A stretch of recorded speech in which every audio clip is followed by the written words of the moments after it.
Hey, what's up guys? We're burning through these videos that I'm showing you of my 4-player chess game using C# and the XNA framework. My last video, I was going on over my main game1.cs class file. I think game1's kind of the default that XNA names it. You know, it doesn't mean much to me, but you know, so be it. So I was looking over the class file, and let's continue onwards. So I was showing you my board piece multi-dimensional array. Again, it's similar to the last one. I pass in it some coordinates, so I wisely do this. Again, if you look up here, I have these x and y variables, basically to state how wide and tall each board piece is. And then I could multiply that by basically the array index, more or less, to get, you know, 0, 0, this will be 0, 50, 0, 100, 0, 150, all the way to 0, 700, because that's how tall and wide my entire board is. And I can say if it's a valid board piece, so again, there's a valid or invalid, there's the white or black, which is just the board pieces there, and in some of these I put pieces. That this is basically the game instance. I don't know, XNA stuff, and then the player who the piece belongs to, and then the actual piece type. Basically the same as our Java version, if you saw those videos.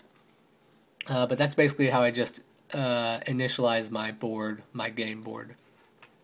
There's also this thing you have to do here to add components. So this is basically a way to get those components drawn onto the screen so they actually display. If I didn't have this here, then my chess pieces would not get drawn on the screen. I guess we could show that if you really want to. So we run it. I get all my little chess pawn pieces all over the place. That's all nice. Let's close this. Let's comment this line out that add my components. And let's run it again. I have my board, but look, all my little pawns are gone now. So obviously that is no bueno. So close this, uncomment this out. So if you saw, we can go back to my piece class, and piece basically inherits from, I guess this is inheritance again, I'm not sure, it could be whatever the other thing is, I don't remember, you know, with interfaces, inherit, I don't remember, whatever, you guys who know how to program, you know exactly what I'm talking about. But basically this builds upon the drawable game component class, and basically it's saying that this piece class is a drawable component. It's something that can be drawn on the screen, and so forth and so on. So basically I'm outsourcing my drawing of this piece and my computation of this piece and my updates and loading my content and things like that. I'm outsourcing that to my piece class instead of my main class. So when I do that, I basically have to add in this line components.add and add those pieces to my main, I guess, class, or my main, you know, processing unit or something. Again, I don't know what I'm talking about, and I've never used XNA before. But basically you have to do that for your outsourced components to be brought into the main program here. And what I do is just iterate through all of my board pieces, and when there is a piece at that piece, so when it's occupied, so when there's a chess piece on my board piece, then I want to add that component to my main project, or to my main, you know, processing unit, so we can display those on the screen. That might be somewhat right. If you actually know what XNA is and you've used it, a lot. You're probably laughing at me pretty hard right now. I apologize. I'm trying the best I can, man. It's pretty good for only using it for 10 minutes, right? Give me a break. So again, these are those main XNA methods that you get for free whenever you create a new XNA project. You get all these methods for free, and there's some comments here normally that kind of help you out and tell you what they do. So initialize basically initializes some basic information for you here. You can set your window size. You can set your window title. So if you look at the top left, it's got the little title here. You can basically set that. Is mouse visible? That'll make sure your mouse cursor shows up when it's over the window. It's very handy dandy. So forth and so on. Load content, I mentioned before, that basically loads in your images and your audio, maybe some other things too, probably video if you had that, if you were that fancy. I'm not that fancy yet. Unload content, I don't have to put anything there. I guess by default, it just cleans up and closes those files and does whatever cleanup it needs to do when the program closes. So I guess you don't have to handle that. Maybe if you used more advanced things, you would have to write your own code to properly unload that. Maybe if you're using a database or something, you'd have to close connections and make sure you commit all your changes or something. I don't know. I'm just guessing. Again, I have no idea what I'm talking about. But it kind of sounds good, right? Especially if you know less than I do. Kind of sounds like I know what I might be talking about. The update method, again, there's the draw method below. Let's go to the draw method first because that one kind of makes more sense.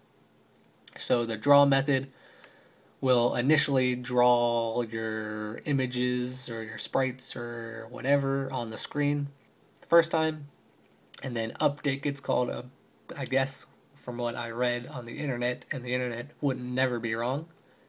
I'm on the internet, I'm not wrong, right? The internet says basically, it'll run the update command 60 times a second. So, that's your basic 60 frames per second you hear about in video games all the time. Or 30 frames if it's more graphically intense or processing intense, whatever. But basically 60 times per second, it'll run that update function, and at the end of that, it'll basically call your draw function to redraw your stuff. So it'll draw my board. My board sprite holds my board, so that's the whole entire board. And a board position. My board position will never change because I never move my board. But if it was like a piece, like one of my chess pieces, then the chess piece position would change. So when it called my draw function again, my, let's say, chess piece position would be updated, so it would basically refresh and move my image on the screen appropriately. So I guess selector does that, right? My selector moves. You saw that little blue circle moved around the screen. So my selector image didn't change, but the selector position changed. And that changes in the update method, which I'll show you probably in my next video. Because YouTube, dang, 10 to 15 minute limits. Erg. But anyway, draw's pretty simple here. As you can see, I'm not drawing my chess pieces here. That's being handled and outsourced in my piece.cs class file. As I showed you before, that I keep saying inherits. I don't know if it's inherits. It's probably like a an interface. And interfaces, you can't inherit from them. You implement them. It probably implements. That's the word I was looking for. Probably implements that interface. I would assume it's an interface. I don't know. Again, I don't know what I'm talking about. But whatever. So the drawing of my chess pieces is outsourced to my piece.cs class, is what I'm trying to tell you. So that's why you do not see it here in this draw, in the main draw.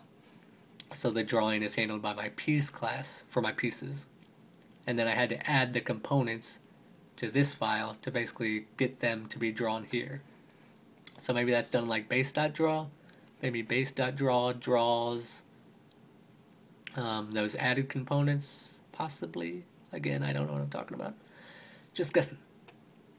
So the next thing we're going to look at in our next video is this update method here. So again, this is one of the default kind of methods that XNA gives you for free, and you just have to add in your code to it to get it to work properly. So we'll take a look at that in our next video.